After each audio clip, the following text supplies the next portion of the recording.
Oh my god, this guy right here is doing videos like all over the place today. So, welcome back. It's another recent viewing video because I watched another movie today. I actually just got done watching it. Well, probably about 20 minutes ago. I watched the gag reel and then I was like, you know what? I gotta do this because I have other things I need to take care of. So at least this is pretty fresh on my mind after having watched the video or the movie. So anyway, Guardians of the Galaxy, that's the movie that I watched, and I wanted to talk about my thoughts because even though this was let's say a quite eagerly anticipated movie for me. It wasn't like, oh my gosh, it's the best thing ever. It's not kind of like thinking about the new Star Wars or the new Jurassic Park, or, I don't know, even like when Kick-Ass 2 was coming out. That was a pretty eagerly anticipated movie for me. This one was, but because I don't do the comic book thing as much as a lot of other people, because it's not a Thor or a Captain America or Hulk or Avengers or Iron Man, Batman, Superman, yada yada yada, Spider-Man, all that kind of stuff. It wasn't like it was something that was really on my radar until I saw more about it. Actually, I knew I was going to struggle with this. And I'm going to struggle with this, I'm sure, for this entire video. From the moment that I heard about this movie, I sincerely was like, what? Where did this come from? Never heard of Guardians of the Galaxy before.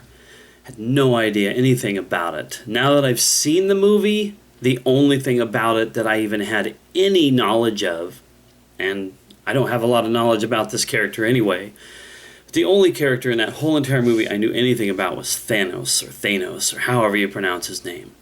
And I'm only vaguely aware of the fact that he's this major villain in Marvel lore, and that most of the stuff that I've ever paid attention to over the years has never really touched on Thanos in any way.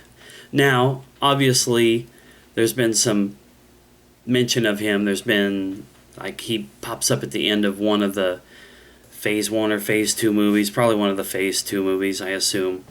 Or is it the end of Avengers? I don't even remember at this point now, but, you know, he's sitting in his chair and he just kind of looks back and you see his face for a moment and he says something. I don't even remember. But he was in this movie. He played a much bigger part in this, and I knew, because Marvel doesn't do shit these days without a plan in place. This may have come out of left field, but this is going to work its way into the entirety of Marvel's current, movie agenda. I'm sure in like a future Avengers movie, he's going to tie into it. I guess I meant to say earlier, please don't crucify me for not knowing a lot about this stuff. I love these Marvel movies. I think I've mentioned it before, even though I think there's too many of them have already been released, too many of them on the horizon. Damn it if they don't just end up being good whenever I watch them. It's how I felt about Winter Soldier, Captain America. It's how I felt about this. But even throughout the entire movie, I was still scratching in my head a little bit. I was like, what is this? And here's the reason why. Despite the fact that, like, say, Thor is kind of like from another world, and in a lot of superhero comic books and stories, this includes stuff that's even from DC. Sometimes these characters are from other planets. Sometimes they have intergalactic origins. They're not necessarily just the everyday Joe who gets exposed to a chemical or radiation or this or that and then, has powers all of a sudden. I think Green Lantern, even though I haven't seen the movie that everybody seems to crucify, I haven't read the comics, I know very little about the character. I know that has an intergalactic, theme to it.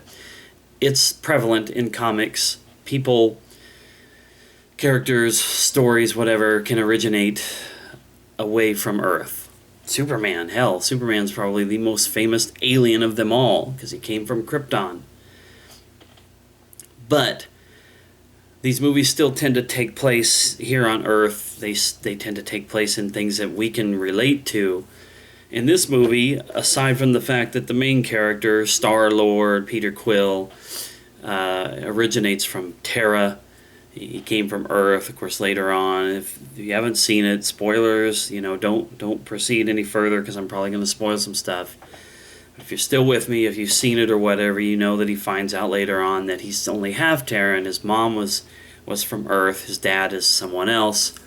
Since there's going to be more Guardians of the Galaxy in the future, I assume we're going to find out who his dad is, if his dad is some sort of a, prominent character or somebody that maybe we should at least believe that we should know about. But they chose not to show that in this movie. They just, hey, your dad was not from Earth, so that was why you were able to do what you were able to do with the Infinity Stone. Now, this is something harkening back to the 90s and some of my nerdy friends. I had a friend named Eric who was super into comic books, and he mentioned this. He actually managed to mention, or I think I first heard the term Infinity Stone from his knowledge of comics. But, that was in the 90s, and I never read any of that. I never got into any of it. So all of a sudden, boom, it's back in this movie.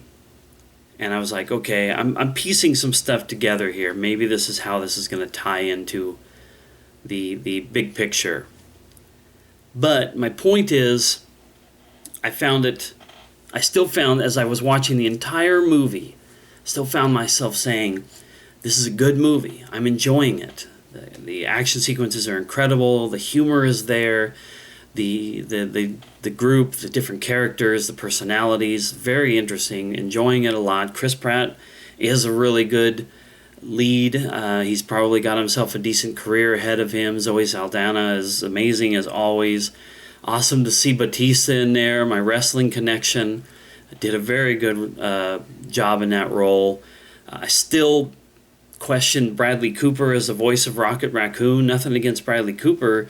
On screen, he's a great actor. I can think of a million movies that I've watched with him in that I loved. Anything from The A-Team, which may not have been everybody's favorites, to Silver Linings Playbook, which was an awesome movie. He does great work. But his choice as a voice actor in this, just, I don't know. It confused me a little bit, but not a knock on him. Just why they didn't pick somebody else with a more unique and recognizable voice, which they did for the other character, the other main Guardian, which was Groot, by having Vin Diesel do his voice. Now, Vin Diesel has a very unique voice, and when you hear that voice, you know it's Vin Diesel. Yet all throughout the movie, all he says is, I am Groot. I was like, man, I wonder how much Vin Diesel got paid to sit in a voice recording studio. Probably one day, I don't know, maybe longer, just to say, I am Groot in several different variations. And then later on, he says, we are Groot. It was a nice moment in that part of the movie, but I'm not going to talk about that. But I will tell you that near the end, when the team bonding stuff that finally happened near the end of the movie was great. That was probably one of my favorite parts. It was a ragtag group of misfits who didn't belong together, who came together under the most varied circumstances, and never, you never would have expected them to hook up and become this tight-knit little group, and then they did, so that was a nice touch at the end. Otherwise, it was your typical Marvel movie with a lot of destruction, a lot of me questioning, the thought process on that. Tell me if I'm wrong, and I know suspension of disbelief and all that kind of stuff, but when you're watching a movie, I'm thinking like Transformers, I'm thinking some of the other Marvel movies, attacks on cities, and all this stuff takes place in the movie and over like a 10 to 20 minute time period. And yet they'll come along and they'll be like, the entire city has been evacuated. In 5 minutes, an entire city has been organized and mobilized and removed so that now you can destroy everything with minimal fatalities and casualties. I hate it when they do that, to be honest with you. That was a little bit of a complaint. Maybe not for anybody else, but that's one of the, I can accept so many other things. But don't tell me that a city that's probably thousands, if not maybe even millions, was evacuated in that short period of time. I know time flow chronologically in movies doesn't necessarily pace at the same rate that real time does. So if 10 minutes in a scene has gone by, it doesn't mean that it was 10 minutes in the movie. But a lot of times you I don't know, I just have a hard time swallowing that all this stuff is just jumped ahead, when you're trying to center on the action. Anyway, that's a tangent. Who cares? I really enjoyed the movie. I liked the touches with the music and all that. Okay, here's another complaint. This is like a spoiler within a spoiler. A lot of people were talking about, oh, did you see the person that shows up at the end of the credits? Well, I had it spoiled for me pretty early on. It's Howard the Duck. There was another head scratcher. Howard the Duck? Really? I know Howard the Duck was a comic book character. Marvel comic, I assume, or is owned by Marvel at this point. But I'm a fan of that cheesy, schlocky old Howard the Duck movie from the 80s. Because I didn't know anything about the comic. Because as a kid at that time, I didn't really have any lofty, quality standards and expectations for things like that. I enjoyed that movie back in the day. Leah Thompson was like one of my 80s crushes. And then you had this talking duck and his sassy attitude and this crazy little old movie that went so far as to even have like duck boobies. So I was not expecting this necessarily there's the phone that I was expecting to ring earlier. I wasn't exactly expecting for it to be the same voice actor, the same everything to a T as from the original movie. But I'd hoped that maybe he would look a little bit more like that duck. Maybe he looks more like the actual comic book duck. But he was just this CG little thing that barely spoke, didn't seem to have any kind of connection with anything. He was just in the collector's collection. And so, I don't know, that fizzled a little bit for me. I was expecting something more. I feel like even if I didn't know what was going to happen, I still would have been disappointed that it was just some little blobby CG duck.